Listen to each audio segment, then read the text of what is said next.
saying how we get to know morals. It's in the Quran. Why do you base it in the Quran? Well, funny enough, my argument wasn't about moral epistemology.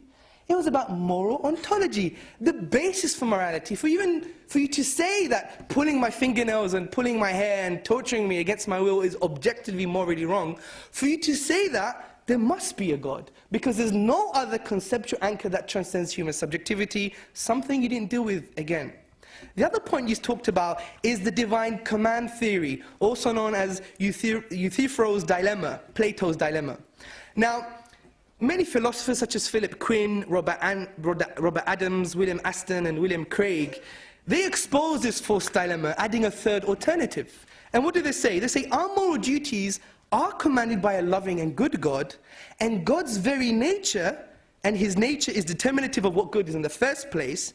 Now, one may argue, why do you choose God as the being that determines good? Well, by definition, God is the only thing worthy of worship. And what is worthy of worship is something that is morally perfect. So I think that breaks the dilemma.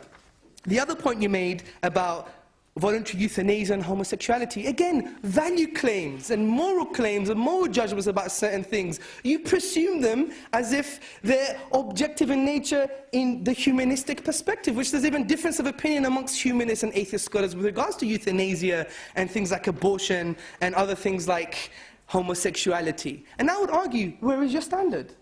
You don't even have a standard.